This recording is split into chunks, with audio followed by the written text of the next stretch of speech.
एक कंसेप्ट है security and collective security, सुरक्षा व सामूहिक सुरक्षा, सुरक्षा और सामूहिक सुरक्षा।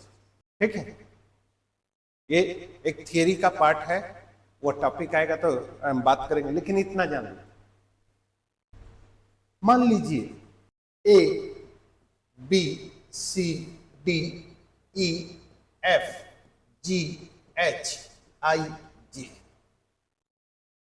ये सब राष्ट्र हैं। ठीक, इसमें सबसे अधिक पावरफुल बी है, पावरफुल स्टेट। ठीक, क्लियर। अब अगर सबसे अधिक शक्तिशाली ये है तो ये अपनी शक्ति के बल पर सभी राष्ट्रों पर अपना अधिकार कर सकता है। इसलिए ये सभी राष्ट्र आपस में मिलकर एक समझौता करते हैं कि इस संगठन में शामिल कोई भी किसी भी राष्ट्र के ऊपर अगर आक्रमण किया करेगा तो वह आक्रमण उस राष्ट्र के ऊपर आक्रमण नहीं होगा, बल्कि उस ऑर्गेनाइजेशन में शामिल सभी राष्ट्रों के ऊपर होगा। क्लियर। और इसका प्रत्युत्तर सभी राष्ट्र मिलकर देंगे। अब इस शक्तिशाली राष्ट्र के पास क्या इतनी क्षमता है या इतनी कैपेबिलिटी है कि इन सभी राष्ट्रों का प्रत्युत्तर दे सके? नहीं है। अब ये कंसेप्ट, अब यहां पर हम दो चीजों को लेकर चल रहे हैं, एक अफगानिस्तान वार और दूसरा है यूक्रेन 2022। ठीक, अफगानिस्तान पर शासन किसका था? अल-कायदा का, अल-कायदा या तालिबान। ठीक, अमेरिका नाटो का सदस्य है। ठीक, तो अल-कायदा या तालिबान ने अमेरिका पर आतंकवादी हमला किया कि नहीं? अब जब अमेरिका पर यह हमला हुआ तो यह हमला किस पर होगा?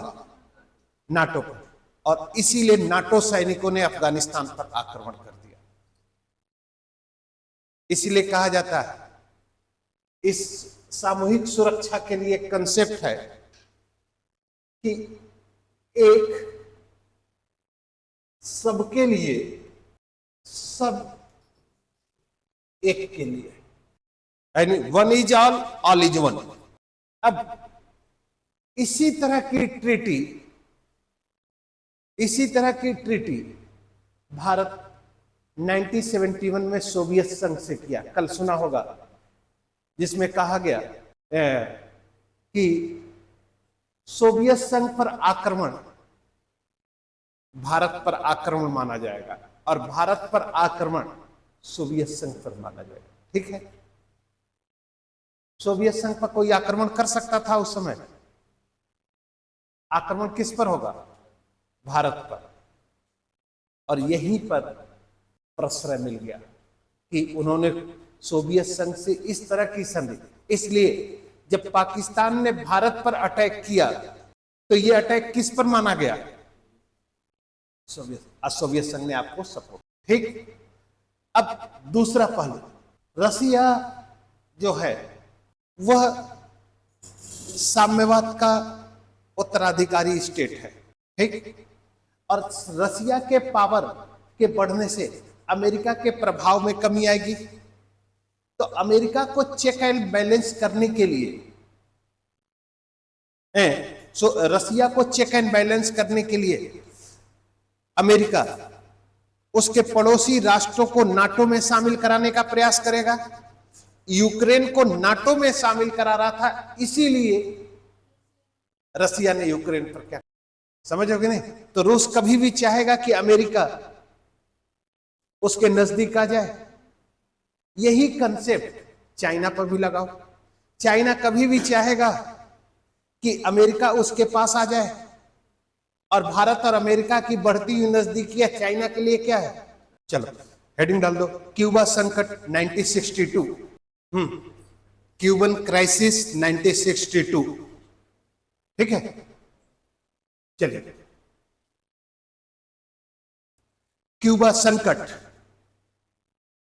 शीत युद्ध की सबसे बड़ी त्रासदी थी, यानी Cuban crisis was the biggest tragedy of the cold war.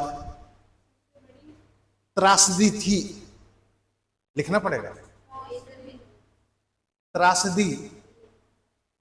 Cuba संकट ने शीत युद्ध को चरमोत्कर्ष पर पहुंचा दिया, जिससे दोनों महाशक्तियां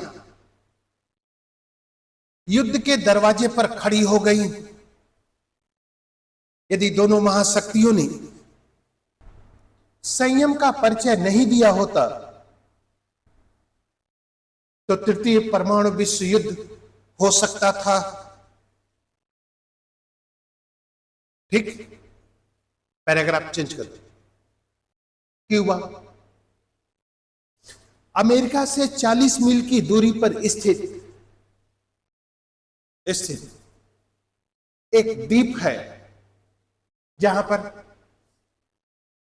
1960 में 59 एंड 60 कर देना, 1959 एंड 60 में फिदेल कास्त्रो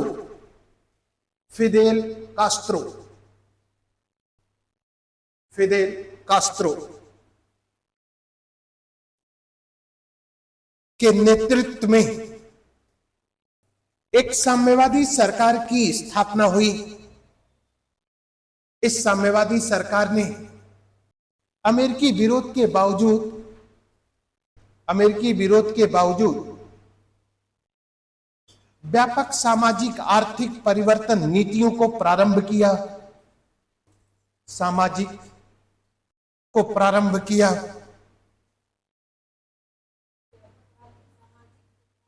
नीतियों को प्रारंभ किया। क्यूबा और सोवियत संघ के संबंधों में करीबी के कारण क्यूबा और अमेरिका के मध्य, due to the close relation between Cuba and the Soviet Union, difference arrows.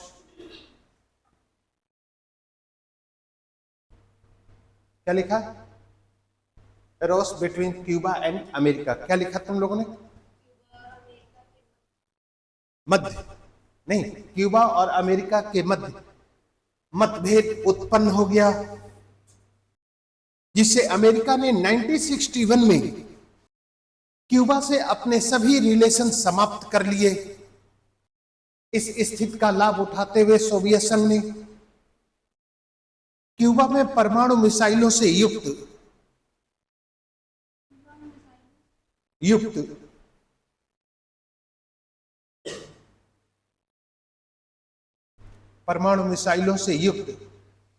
सैनिक अड्डा की स्थापना शुरू कर दी। ठीक, सोवियत संघ की इस कार्रवाई अमेरिका के विरुद्ध दबाव के उद्देश्य से प्रेरित थी। जब अमेरिका को इस तथ्य की जानकारी मिली कि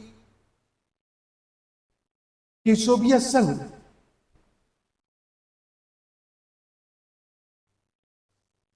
क्यूबा में सैनिक अड्डा स्थापित कर रहा है,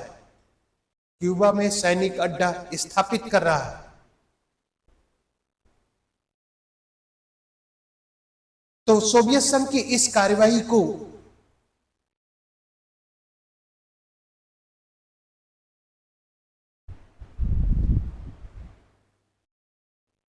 अमेरिका की राष्ट्रीय सुरक्षा के लिए खतरा माना गया, और अमेरिका ने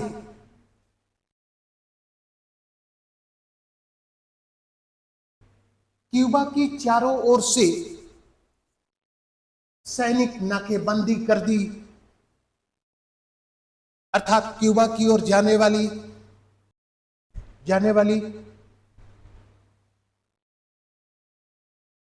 सोवियत संघ की जहाजों को रोक दिया गया। पैराग्राफ चेंज करो। सोवियत संघ इस शर्त के साथ क्यूबा से अपने सैनिक अड्डों को हटाने के लिए राजी हुआ कि अमेरिका क्यूबा पर आक्रमण नहीं करेगा तथा तुर्की में स्थापित अपने शस्त्रों को अमेरिका हटा लेगा। अतः दोनों महाशक्तियों की आपसी समझ और सहमति से विश्व को परमाणु विश्व युद्ध के खतरों से बचा लिया गया। परमाणु विश्व युद्ध के खतरों से बचा लिया गया। 2015 में अमेरिकी राष्ट्रपति बराक ओबामा क्यूबा की यात्रा की और क्यूबा अमेरिकी संबंधों की पुनः शुरुआत की गई। हेडिंग डाल दो, नव शीत युद्ध, new cold war. New cold war, यह है न्यू कोल्ड वॉर। ठीक, अब सुन लो, मैंने ये कोल्ड वॉर है, ठीक। अब कोल्ड वॉर क्या है? सुपरमेसी बेस आइडियोलॉजिकल कॉन्फ्लिक्ट, यानी मीन्स सर्वोच्चता को लेकर वैचारिक मतभेद आबलिक क्या? संघर्ष, ठीक। अब एरिया मीन्स क्षेत्र के आधार पर, क्षेत्र के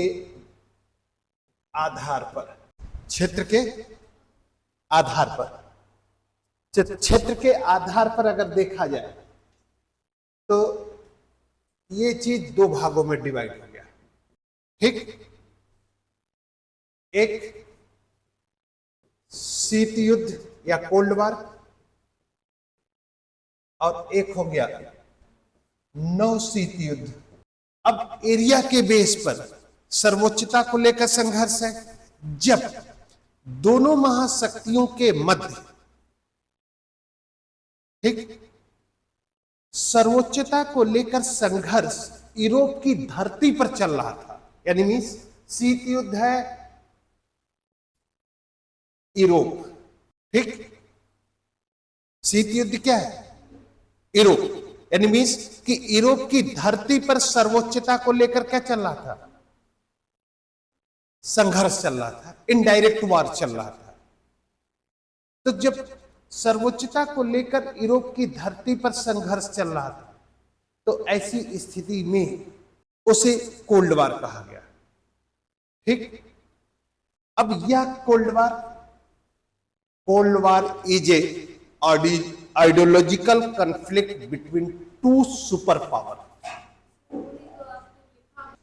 cold war is a ideological conflict between two super power, यानी कैपिटलिस्ट वर्सेज कम्युनिस्ट, यानी मीन्स साम्यवाद और पूंजीवाद के बीच एक संघर्ष, वैचारिक संघर्ष। जैसे एक मिनट, तुम लोग को एक डायलॉग सुना देता हूं, समझ में आ जाएगा तुरंत। चक दे इंडिया मूवी देखा है? जब मैच होता है तो प्रीति और कोमल के बीच कहा तुम लोगों के बीच कौन सा शीत युद्ध चल रहा है?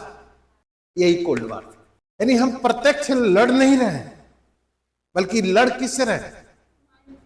Mind game. अब माइंड गेम का मतलब कि हम एक दूसरे को वैचारिक रूप में डिफीट करना चाहते हैं और अपने सुपरमेसी को क्या करना चाहते हैं? स्टेबल करना चाहते हैं। ठीक है। तो अब यह माइंड गेम किस एरिया में चलता है, क्षेत्र में चलता है। तो पहला जो शीत युद्ध था वह था 1945 से लेकर 1962 तक, ठीक, 1962 यानी क्यूबन क्राइसिस तक, ठीक। न्यू कोल्ड वॉर 1978 से लेकर 1989 तक। ये चाह रहे हैं, साम्यवादी चाह रहे हैं कि विश्व में अधिक से अधिक साम्यवाद समर्थित सरकारें हों, और पूंजीवाद चाह रहा है कि विश्व में अधिक से अधिक पूंजीवादी समर्थित सरकारें हों। यही तो हो रहा है, ठीक। तो ये थोड़ा सा तमन्ना, इस फेज को क्या कहेंगे, ये वाले फेज को 1962 से लेकर 1978 तक का जो फेज है, क्यूबा क्राइसिस के बाद टेंशन टॉप पर चला गया, और उस टॉप के बाद दोनों को लगा कि अब इस लड़ाई से कोई मतलब नहीं है, तो दोनों टेंशन को क्या किया, कम कर दिया। तो उसे इंटरनेशनल पॉलिटिक्स में क्या कहा जाता है, तनाव शैथिल्यता या तनाव शैथिल्य ऑब्लिक देतांत, दोनों एक ही चीज है। देतांत तनाव शैथिल्य का दूसरा नाम है। समझ में आ गई बात। अब पूछेंगे, अब आपसे कोई पूछे कि तनाव शैथिल्यता क्या है, कहां का बीच का गए, Cuban crisis and new cold war के बीच का समय, ठीक। इसे कहा गया तनाव शैथिल्यता की स्थिति, जिसमें दोनों महाशक्तियों ने अपने टेंशन से युक्त एक्टिविटीज को क्या कर दिया, नॉन एक्टिव कर दिया, यानी कम कर दिया, ठीक। अब यहीं से दूसरा चीज मैं खड़ा करता हूं, यहां से 1962/70 और 1996, ठीक। ये है पीटीबीटी, ठीक। ये है एनपीटी, और ये है, नाम सुना है सर? नहीं, हाँ, एनपीटी का नहीं सुना। अब मत कहना कि नहीं सुना है। देखो, पीटीबीटी का है पार्शियल टेस्ट बैंक टीटी, पार्शियल टेस्ट बैंक टीटी, टेस्ट बैंक टीटी। ये सब ट्रीटी संधि, ये सभी संधियां परमाणु अस्त्रों के प्रसार को रोकने के लिए की गई है।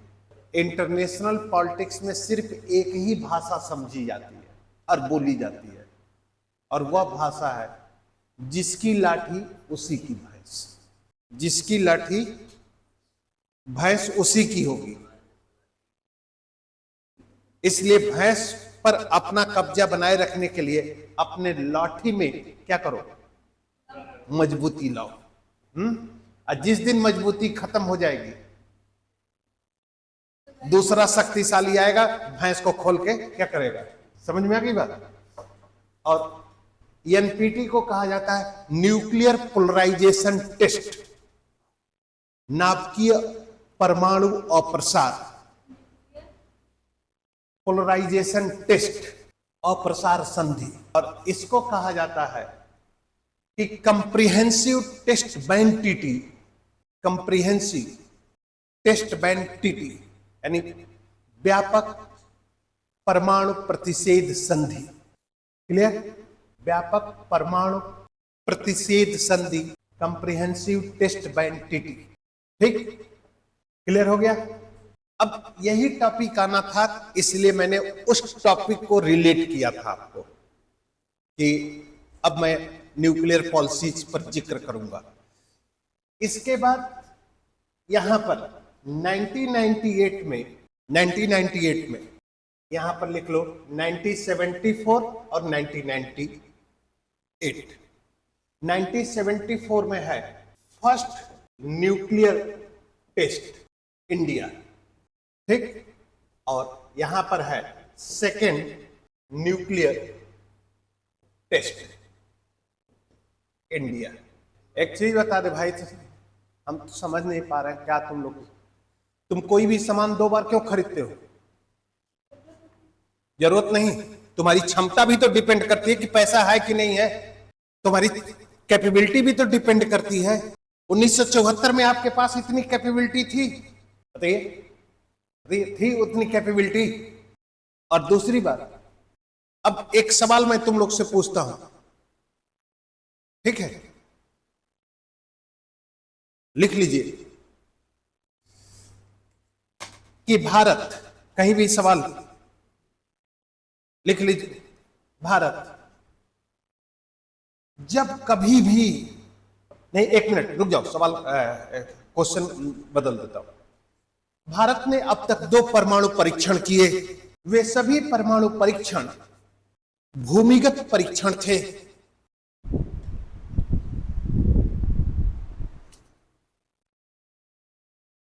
और भविष्य में यदि भारत परमाणु परीक्षण करता भी है तो भूमिगत परीक्षण ही करेगा। 1947 से लेकर 1963 तक भारत, क्या उल्टा हो गया यार, 1947 से लेकर 1963 तक भारत की यह पॉलिसी थी कि भारत परमाणु अस्त्रों का निर्माण नहीं करेगा। यह न्यूक्लियर पॉलिसी थी भारत की। अब क्यों था? क्योंकि अगर भारत परमाणु अस्त्रों का निर्माण करता, तब जानते हो क्या होता? तब होता ignore of the economical development in India, क्योंकि पैसा सब वेपन्स पर चला जाता है। नहीं, भारत की अपनी पॉलिसी थी। अब भारत ने ऐसा क्यों किया? सवाल यह भी खड़ा हुआ कि क्योंकि भारत के पड़ोस में न्यूक्लियर वेपन्स था ही नहीं। और जब भारत के पड़ोस में न्यूक्लियर वेपन्स नहीं था तो भारत की सुरक्षा के लिए कोई खतरा नहीं था। भारत की सुरक्षा के लिए कोई खतरा नहीं था। इसलिए जब 1962 में पीटीबीटी संधि होती है तो भारत सिग्नेचर कर देता है उस पर, और इस संधि में कहा जाता है कि भूमिगत परीक्षण को छोड़कर सभी परीक्षणों पर प्रतिबंध लगा दिए गए। अब भारत सिग्नेचर किया है, ठीक, लेकिन 1963 में चाइना अपना फर्स्ट न्यूक्लियर टेस्ट करता है तो भारत के पड़ोस में न्यूक्लियर वेपन्स आ गया। और जब भारत के पड़ोस में न्यूक्लियर वेपन्स आ गया तो भारत की सुरक्षा की खतरा प्रभावित होने लगी। इसलिए जब एनपीटी आती है तो भारत ने सिग्नेचर करने से मना कर दिया और कहा कि इस संधि के द्वारा परमाणु अस्त्र विहीन स्टेट यानी nuclear weapon less state future में कभी भी न्यूक्लियर वेपन्स नहीं बना पाएंगे। इसलिए भारत इस ट्रीटी को पार्शियल ट्रीटी मानते हुए इस पर सिग्नेचर करने से इनकार कर दिया, क्योंकि अब अगर हम इस एनपीटी पर सिग्नेचर करते हैं तो हम फ्यूचर में नहीं बना पाएंगे। और जब फ्यूचर में नहीं बना पाएंगे और चाइना के पास न्यूक्लियर वेपन्स रहेगा तो हम चाइना से हमेशा भयभीत रहेंगे कि नहीं, बैकफुट पर रहेंगे कि नहीं। इसलिए भारत ने इनकार कर दिया और तब जाके 1974 में सोवियत संघ के सहयोग से, क्योंकि 1971 में अमेरिका, भारत और सोवियत संघ के बीच 20 इयर्स पीसफुल ट्रीटी हुई है। उस ट्रीटी के कारण भारत ने अपना 74 में फर्स्ट न्यूक्लियर टेस्ट करता है, ठीक। अब इस न्यूक्लियर टेस्ट करने के बाद इंडिया को डिसाइड, क्योंकि लोग मानते हैं कि यह टेस्ट सोवियत संघ का टेस्ट है, ठीक है। अब 1998 में भारत ने अपना 5 परमाणु परीक्षण किया। अब इस परीक्षण को सिचुएशन समझना, 3 और 2, 11 को 3 और 13 मई को 2, ठीक।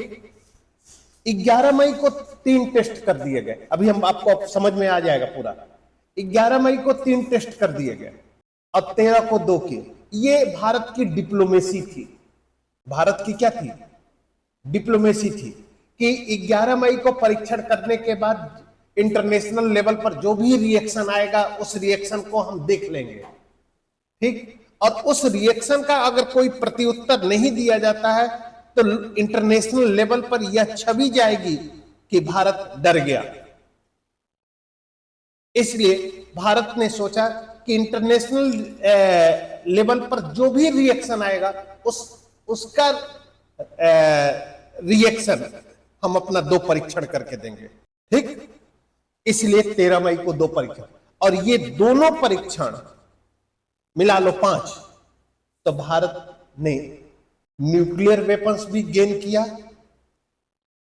हाइड्रोजन बम भी लिया, और आपका एक प्रोटॉन बम भी उठाया। यानी न्यूक्लियर फ्यूजन, नाभिकीय संलयन, नाभिकीय विखंडन, ये सब करके भारत ने वह तब कहता है पंडित अटल बिहारी वाजपेयी का, India is the nuclear weapons state. यानी prime minister Atal Bihari Vajpayee has been defined in parliament and decide India is the nuclear weapon state.